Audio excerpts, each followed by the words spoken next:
Hi, welcome back to my channel. If you missed the last video that I did where I ranked every single Star Wars movie, that is currently my most viewed video on the channel by a significant amount. Like it's a little over 100 views at the time I'm recording this. So first of all, I just want to say thanks to everybody for everybody who came and supported that, because I know it doesn't sound like a lot of views, but to me, with this channel being brand new, it feels like a lot. So thanks. But in the aftermath of that video, some people, and by some people I mean my older brother Luke, were upset at where I ranked A New Hope, which, like, if you haven't seen the video, mild spoilers here, I put it in 5th place, below Attack of the Clones, just to give you an idea. And I stand by that ranking. I'm not going to change it. That is my ranking of the Star Wars movies, and it is never going to change. It is set in stone.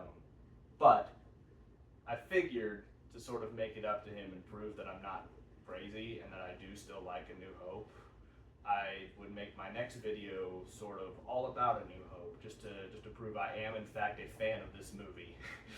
So today we're going to be diving back into the world of Star Wars novelizations a bit. I'm not doing a big multi-part review like I did with the Revenge of the Sith book. The Revenge of the Sith book is a very different beast from other novelizations. I mean, if you saw my other videos, you know my feelings on it. But after I read the Revenge of the Sith book for the first time as a kid, I knew I immediately had to find all of the other ones. And so I went, like, a couple years after reading the original Revenge of the Sith book, I tracked them down at my local Books A Million, and I found these, which were compilations of the prequel trilogy novelizations and the original trilogy novelizations. So I was able to have my special Revenge of the Sith book now in my house forever with these two as a bonus. And then I was like, well, I gotta get these because it's the original trilogy. I can't leave the original trilogy out. And for the most part, unlike Revenge of the Sith, the other novelizations, there's not like as much to talk about with them. But as I was reading the novelization for A New Hope for the first time, I was noticing some things. Like, a lot of them were just little details or little, like, there were just little changes in the script or little details that were just completely off from what I remember in the movie. And like, as I've rewatched the movie multiple times since then, there's a lot of stuff in this book that is not what you saw in the final movie. And if I had actually properly read the little prologue that this compilation has, I would have noticed the note from George Lucas that he wrote at the beginning, where he sort of explains that this book was written based off of his his original screenplay of the movie. So before any of the editing process happened, before he cut certain scenes or changed certain things. So this book is actually a really fascinating insight into the creative process behind A New Hope. So starting from the beginning, naturally, we start where any great telling of A New Hope starts, with the prequels. No, seriously. The beginning of this book, before you even get into the actual story of A New Hope, there is a brief little prologue that is the very earliest ideas of what the prequel trilogy were. And to some extent, it's actually crazy, because you can see, like, part of it actually did stay the same all those years later, because it mentions, like, there was a republic, it was protected by the Jedi Knights, and then this Senator Palpatine arose and was elected to president, not chancellor, of the republic, and was, like, funded by, like, he he worked his way up through like greedy individuals and the commerce and all that stuff, which if you watch Phantom Menace, that's sort of what happens with the Trade Federation. Like the Trade Federation being the greedy, like money people were kind of the catalyst for his rise to power. So that all is actually the same, except for obviously chancellor instead of president. But what gets really interesting is instead of it being like, oh, he was just the evil mastermind of Star Wars and everything, it actually says that the bureaucrats of the forming empire, once he became emperor, he was actually being controlled by people like Tarkin and like all of the people you see in A New Hope in that meeting, that conference meeting with all of the Imperial officers. They're the ones actually in power, and the Emperor is more of a figurehead, which is way different from what we got. And I can only speculate as to what caused these changes, but if I had to guess, I mean, first of all, the change from president to chancellor, I think that one's a bit more obvious to me. I think that was a deliberate change to draw parallels to a certain real world dictator whose name I will not mention because I don't want YouTube to kill me. But as for why it changed to him becoming like the actual mastermind of everything, I think George Lucas realized if he was going to be making a greater statement against like how democracies become dictatorships and like just like democracies turn into dictatorships, and also just having a more central main antagonist, it just made more sense and was like more of a powerful statement for him to show what a powerful, strong dictator looks like. And it worked well with everything he was doing with Vader and the dark side and yada yada yada.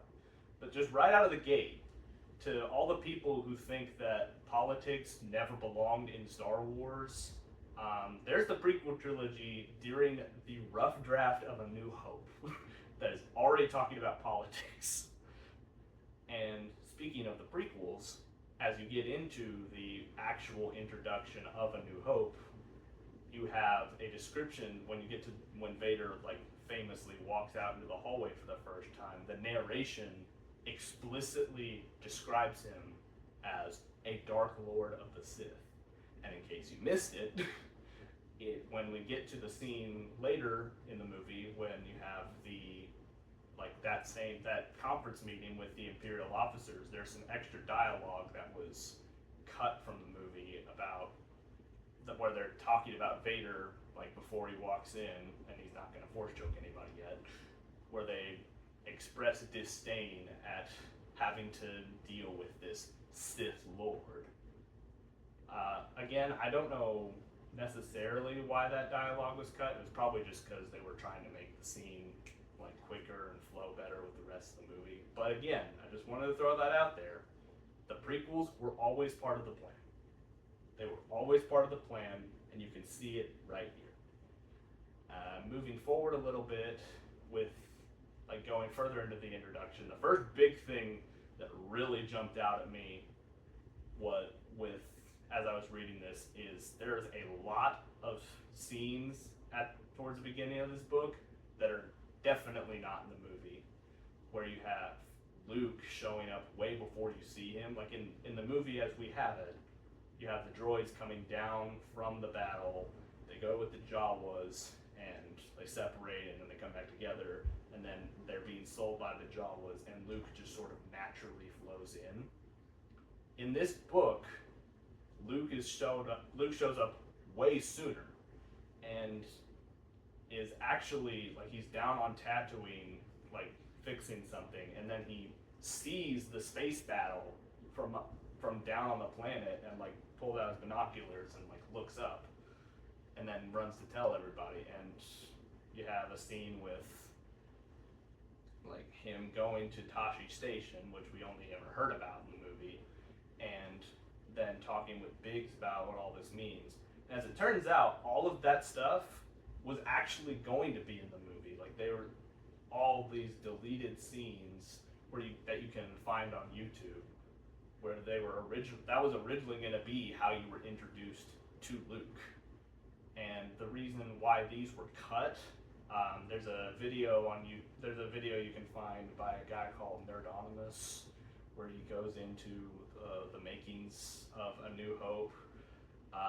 Full disclaimer, I try to keep my channel more family friendly, and there's a little bit of profanity in there, and I like to think I'm a snarky guy, but he gets really snarky because the whole video is him sort of like disproving a lot of the false claims people have about the making of A New Hope, and he gets a little aggressive, a little more aggressive than I would, like because of just how he's dealing with it. But that video is very well researched, and I just wanted to be transparent about where I'm getting my information from, because I know people will just spread all kinds of lies on the internet without sources and everything. I just wanted to be transparent and say I'm getting my information from that video. But he talks about how people will say that George filmed these scenes and then was told to cut them because they were unnecessary, but the reality is the opposite. Marcia Lucas, George Lucas's now ex-wife, was the one who pushed for these scenes to come in, but George actually from the beginning always had the idea of what we saw in the movie, where the droids were the main characters at first, and then you naturally flow into Luke's story from there. And it was only after pressure from his friends that he sort of added in those scenes, but then he never really intended on using them and still just decided to cut them completely. So then, yeah, so moving on to the next big thing I want to talk about. There's not a whole lot that's different for a while, but there's one scene in particular that really jumps out that is vastly different from how it appears in the movie for a lot of reasons. And that is the scene with Obi-Wan getting the message from Leia, the help me Obi-Wan Kenobi in my only hope scene. Because like everything is different. The order of the scene, like a lot of the specific details, like there's so much to unpack here. So first of all, like in the movie as we have it, it starts out with like Luke and Obi-Wan discussing Anakin, like discussing Luke's father and all of the past with him and all of the stuff about Vader betrayed and murdered your father and all that. And then we get the message, and then we transition from the message to, okay, we gotta go save her. In the novelization, it's completely flipped. First we have the message, and then we have like talking about like you fought in the Clone Wars, here's your father's lightsaber, yada yada. And then they go to save her. And Nerdonymous' video also talks about this, about why this was flipped around. In the original version, where it was the order of message, then lightsaber, then leave, that was sort of seen as the most logical way of flowing through the scene, because Leia's message was the whole reason they were coming together, and then the rest of that scene is Obi-Wan sort of like slowly calling Luke to adventure by showing him like using the message from Leia to transition to like you fought in the Clone Wars, and then talking about his father, giving him the lightsaber, just sort of slowly subtly indicating to Luke that he's meant to be the hero and not Obi-Wan. And then they go and help her. But it was changed for the movie to make for a more emotionally satisfying sequence. So first we talk about Anakin, and then we hear the message, and as soon as we hear the message, oh, it's urgent, we need to save her, and they go. And it's debatable about like which is better, but that's what happened. Other thing that was just really stuck out to me about this scene though is, first of all, the narration saying, unlike Owen, Obi-Wan was not comfortable with telling a lie. And that's hilarious because quite famously, he's lying to Luke's face this entire scene about Anakin.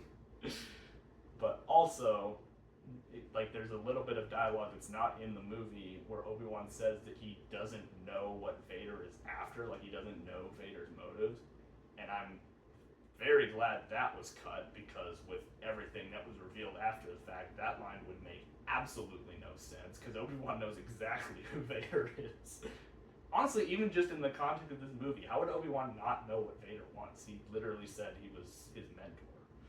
But anyway, and then we go to Mos Eisley, and here I'm just going to sort of throw out, there's a couple of things that are more minor, just sort of scattered throughout the book, that I wasn't really sure where to talk about them, so I'm just going to cover each of them right here.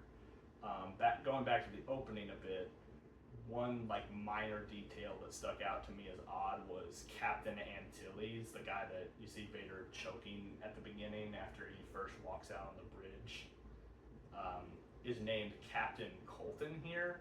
And as I was looking that up, like why was the name changed?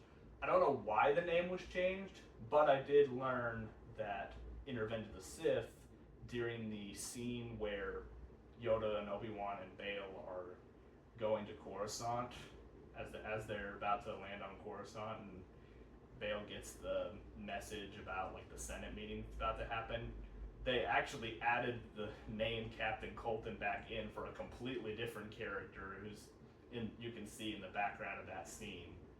So I don't know what was going on with that, but I just thought that was a neat little bit of trivia. There's the infamous deleted Han and Jabba scene on Mos Eisley, where you have like Han and Jabba talking about the stuff that's in the Greedo scene. And I do know why this was cut, and this is something, again, going back to their Nerdonymous video.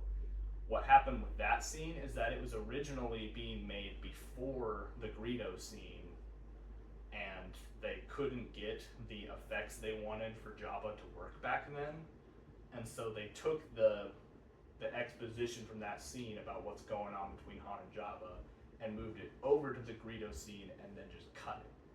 And then, of course, in the special editions, when they were able to do the effects with Jabba that they wanted to do back then, George decided to throw the scene back in, which leads to all kinds of arguments about like, oh no, this is repetitive and stupid and blah blah blah, which I'm not going to get into. I don't really care one way or the other. That's one of those special edition changes. I'm just like, eh. And then on another minor thing is when they're on the Death Star with like Luke and Han disguised as stormtroopers, and you have the famous like TK421, why aren't you at your post? In the book, he's actually called THX1138, which is a reference to the very first first movie really, like first major feature film that George Lucas ever made, called THX1138, which was also his first attempt at sci-fi before Star Wars. And then, like just a couple pages later, when you get to the scene with Chewie, like where they have Chewie as a prisoner and they're saying like it's a prisoner transfer, they say in the book, they say transfer from TS138, but in the movie, that's where they throw in cell block 1138.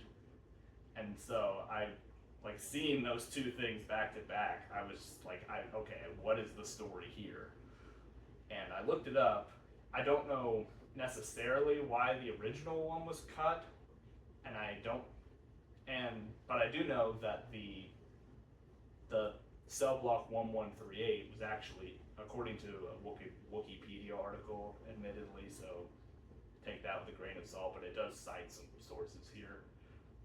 The 1138 reference that Luke makes to the Imperial officer was actually thrown in by Mark Hamill, and George didn't really want that, but just sort of accepted it and moved on. That just kind of stuck out to me because in a world where it feels like everything in modern media nowadays is constantly trying to reference each other and like constantly like, hey, remember this thing you like and this thing you like and this thing you like. I just think it really sticks out how George Lucas was actively fighting the urge to pat himself on the back. I think that's very interesting, and it helps him stick out from the rest of Hollywood in that way. And then the last minor thing, which is also a transition into my last major point I wanted to talk about, is instead of Luke being Red 5, like you have the red and gold squadrons of the X-Wings, there's red and blue, and Luke is now Blue 5. And that was one of the things that even on my first reading I noticed, and was like, what in the world's going on here? As it turns out, the reason why this was changed is because when they were trying to do the blue screen effects for the final battle, Luke's being in a blue fighter just really, and having like a blue outfit and everything, that just really didn't work with the effects they were doing. It's sort of the same situation as what happened in Return of the Jedi when he had the green lightsaber instead of the blue lightsaber. It was just a practical thing that ended up completely changing the movie. But that's sort of a neat way to transition into the last big thing, which is going back to the deleted scenes earlier with Luke and Biggs. We have the sort of the last scenes with Luke and Biggs, which the special editions actually added this one back in somewhat, where it's them reuniting right before the Battle of Yavin, like where like Luke sees Biggs and they like talk about like how they haven't seen each other in a while, and Biggs says, "We'll hear our stories and get back," all that stuff. From what I can tell, the reason that this scene was originally cut from the movie is because with all of the other scenes of Luke and Biggs at the beginning cut out, it didn't really make sense to George to leave this one in. So he just completely cut Biggs from the movie outside of the final battle. But when it came time for the special editions, my guess is that George realized, okay, no, we still need to remove those scenes because they're unnecessary, but we still need to establish something with Luke and Biggs, because as is in the original cut of the movie, when Biggs just gets blown up and then Luke just has this like silent look of like you can tell that got to him. If with the original cut where Biggs is just completely out of the movie until then, that really doesn't make a whole lot of sense. So he needed to have at least one scene of the two of them as friends to sort of give you the emotional weight of that. And I think that scene was the right one to pick because it doesn't interrupt the flow of anything like those earlier scenes did. And it also just brings you up to speed, like, okay, they were old buddies on Tatooine, yada yada. And then that whole "we'll hear all your stories when we get back" line, like, just hurts you because you just know, okay, so Biggs isn't gonna get back. But to leave you on one last note, there is one thing that remains cut from this scene, which is a line from, again, it was Blue Leader back then, and was changed with Luke being Red 5. But in the book, you have a brief thing where they're talking with Blue Leader, like, can Luke really, is he really a good pilot and everything, and Biggs saying, like, he's the best. There's an extra line from Blue Leader here, where he says, "Yeah, I knew your father." Hold on a minute. How? Like, again, you can tell, like, with that and with the earlier scene, with the Leia scene, you can clearly tell where they hadn't figured out Anakin's story fully yet. And, oh my goodness, they dodged a bullet by cutting that line, because George would have had some serious explaining to do after Empire came out of how did this random rebel pilot know Anakin before he was Vader? And also, how did he know that he had a kid when that's supposed to be like a big secret from the rest of the galaxy? Like, how does that work? But yeah, I just wanted to talk about this stuff because I thought it was interesting. I thought it was a neat way of sort of showing you some of the earliest ideas for Star Wars. And also, I just wanted to do what I could to like talk about some of that stuff that people spread around about A New Hope and how it was made and how some of that is nonsense, like with the Jabba scene and with the Luke and Big scenes and all that stuff. Again, if you want a full analysis, that Nerdonomous video, again, it's snarky, it's a little like it's not as family friendly as what I would do, but it is also a very well researched, in-depth analysis on all this stuff. So check that video out if you want like more information. I just wanted to talk about some of this stuff because I thought it was interesting. That's all.